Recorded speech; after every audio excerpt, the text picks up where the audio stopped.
Hello and welcome. Today, we have a couple of interesting stories, including one about an entitled sister-in-law who tried to use original poster as a babysitter even when she knows he hates babies. First story. Am I the idiot for calling my dad a loser who never got over my mother? Context.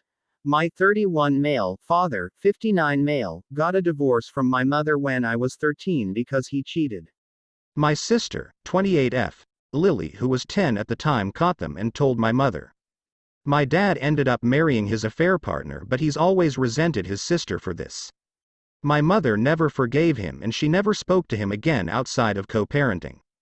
My dad felt as though he owned my mother and he caused a lot of problems when she remarried and was able to have a child with my stepfather when she suffered many miscarriages with my dad. He gets visibly very moody when I talk about my stepfather, half-sister from my mother, or my step-siblings. Lily is also divorced from her ex-husband Daniel, 32 male, but they're still close friends. They share some cats and constantly hang out together, and Daniel still comes to our family events sometimes because Lily feels safer with him around.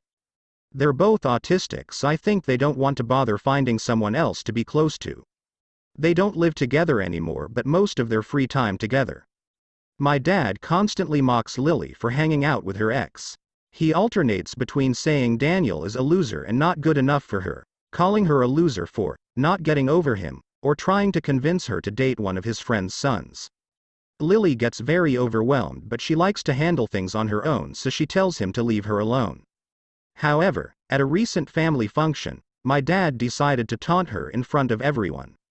He was speaking our native language, so Daniel didn't understand, but he was mocking her for being a desperate loser who still wasn't overpowered.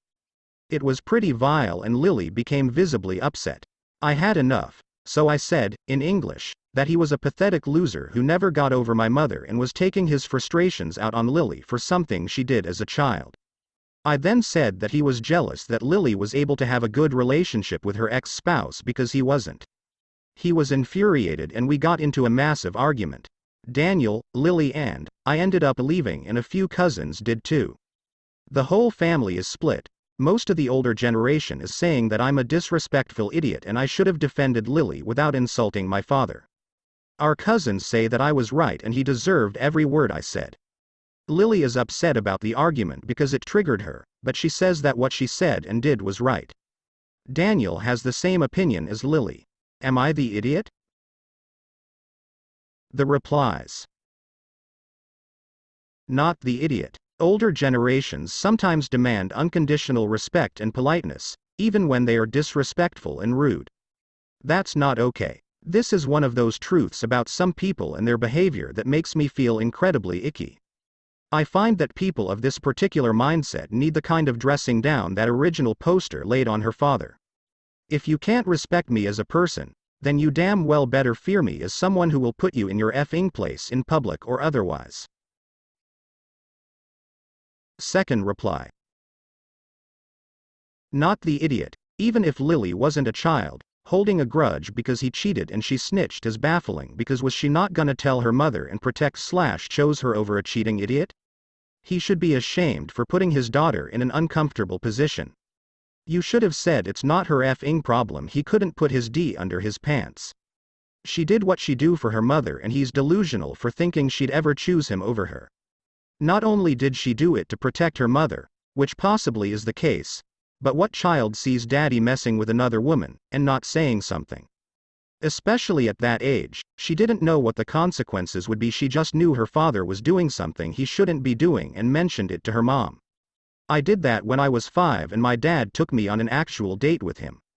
When I came home my mom was like, "What did you and daddy do?" And I said we went and met so and so at the park, and I played on the slide and swings while they sat on the bench and kissed. I didn't know any better. I didn't understand it was wrong until all hell broke loose. You can't expect your kids to keep secrets like that. Second story. Am I the idiot for calling the police on my fiancé? Last night my 35M fiancé, 38F, left in the evening to give a friend's son a ride back to his home. She implied she'd be home before 9. She left at around 7 minutes 45 seconds and 10 milliseconds, 15 rolled around and she still wasn't home. I texted and she apologized to me, saying that her friend's son was actually in the next town over, maybe 30 minutes away, and she was coming home now. 11:45 rolled around and she still hadn't come home, so I called her to no answer. Texted her to no response. I was getting very upset. 12:30 rolled around and still no response and no answer to my phone calls. I was extremely angry. 1:30 rolled around and my anger had completely transformed into worry. Not answering my calls and texts not read. Around 1:45 I called the police. I have always heard that the first 24 hours of someone being missing are the most important, so I didn't want to delay. I asked them to let me know if there had been any traffic accidents involving her car, and the operator told me that they would put out the word and send some cops to check along the route she would travel. I called all the hospitals in the area to check if she has been checked in, and I waited outside watching the road for her car for 3 hours, partially because I didn't want the kids to hear me on the phone with hospitals, and secondly because I was sick with worry. At 7 a.m. she came home. She apologized for being out and said she had no excuse. She was driving home and felt tired, like she was falling asleep at the wheel, so she pulled over to the side of the road to sleep. When she did that, she found that her brand new phone had stopped working. She says she napped anyway because it was the responsible thing to do, and then came home at 7 a.m. to bring the kids to school and get to work on time. I immediately called the police and told them that she had come home safely and gave them the case number and told them to stop searching, which they did. My fiancé brought the kids to school and left for work. I set out to start cleaning. Cleaning de-stresses me sometimes, and I got a call from a policeman asking where she worked. I told him and asked why, and I was informed that it was their policy to check on the person's wellness after a missing person is found. I asked them to not go by her work but to give her a call instead.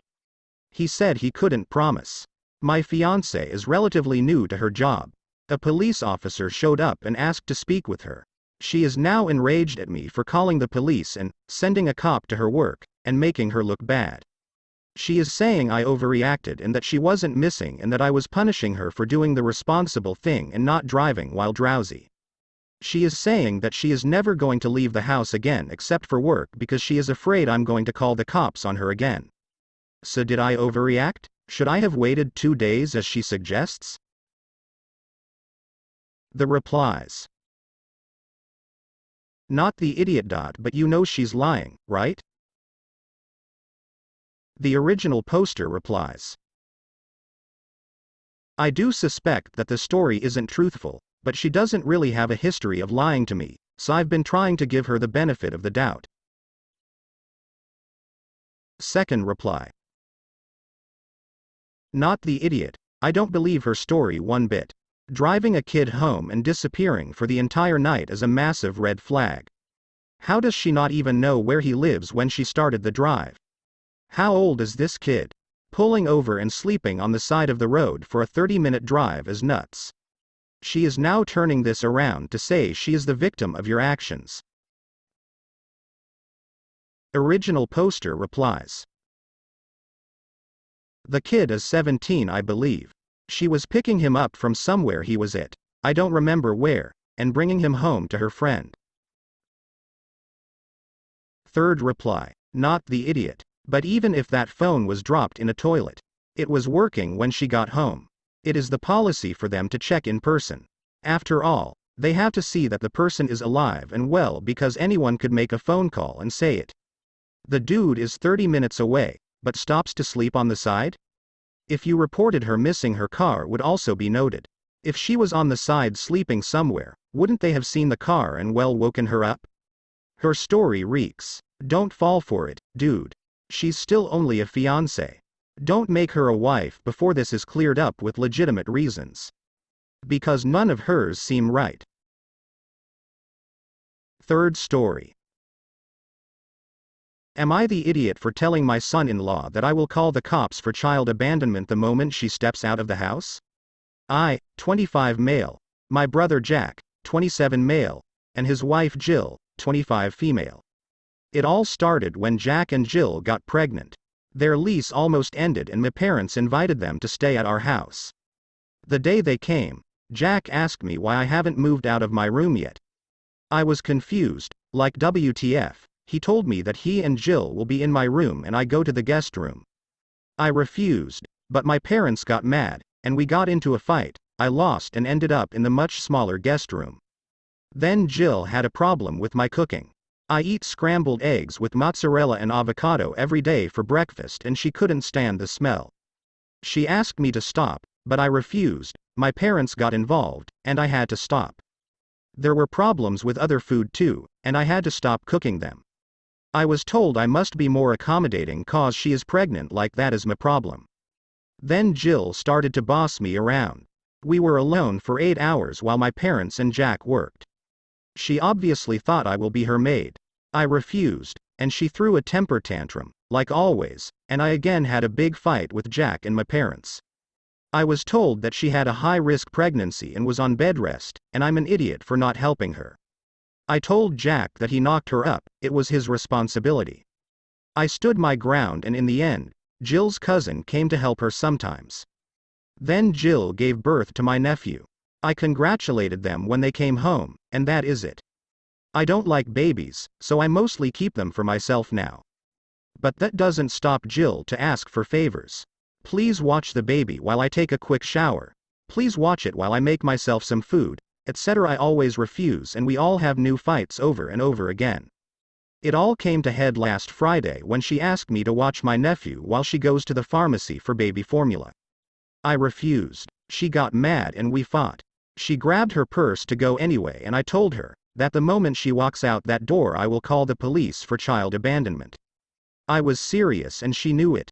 She broke down and screamed what a horrible human being I am, then she ran to her room. She had a complete mental breakdown.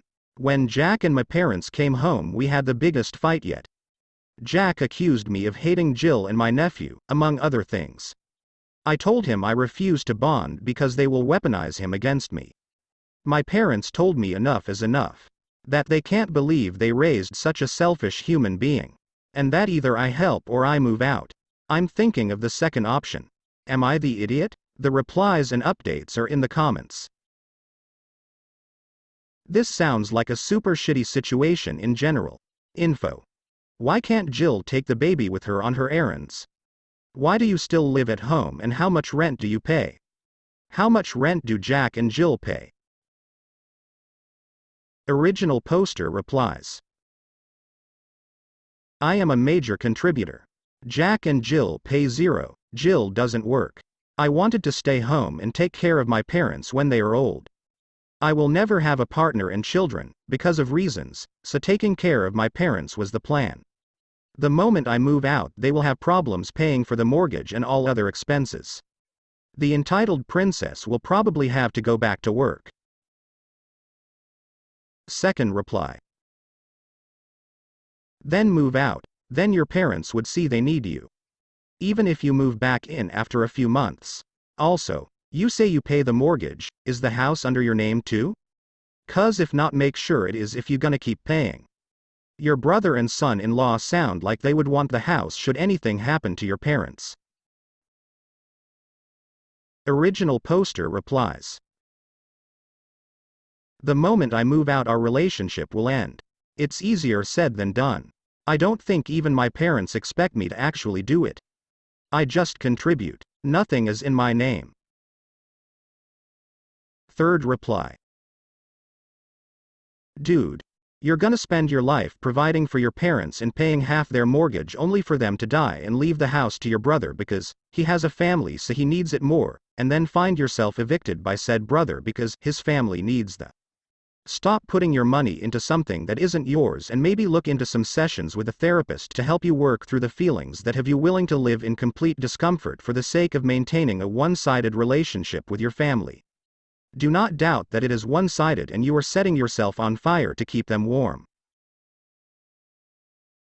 Update from original poster. I work from home and pay 50% of all household expenses, including the mortgage. Jack and Jill don't contribute anything to expenses. Fourth story. Am I the idiot for sometimes hanging out in states of undress with my boyfriend's roommate? I'm pretty much a practical nudist, meaning that I love to wear as few clothes as practical. Naturally, in social settings, I try to be more careful. My boyfriend and his roommate have a pretty sweet apartment downtown, so we spend most of the time there. He's a really nice and chill guy, and on days my boyfriend and I don't want to get intimate, we just hang out in the living room drinking, smoking, and watching movies. Sometimes I end up just hanging out in a towel after a shower. I explicitly checked with the roommate that this was okay and he didn't mind. Unfortunately now, he has a new jealous girlfriend who doesn't hang out with us sometimes, but she still feels like she needs to police what I'm wearing in the apartment of my boyfriend. We got into a bit of a stupid text message exchange when she found out, and she's clearly jealous and insecure. It doesn't help her self-esteem, I guess, that 9 times out of 10 people are gonna say I'm the hotter person. Beauty is in the eye of the beholder and all that. I'm not self-centered, it's purely a comfort thing. It's not remotely sexual for me, so I think I'm in the right holding my stance. Am I the idiot here? The top replies.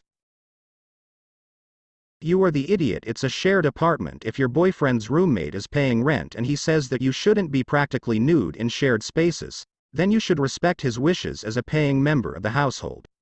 I will go further to say, I have yet to meet a young woman who considers herself hotter, and who wears little clothes around other men who do not secretly thrive on attention.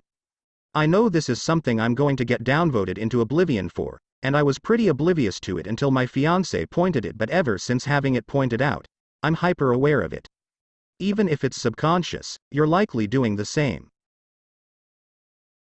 Second reply.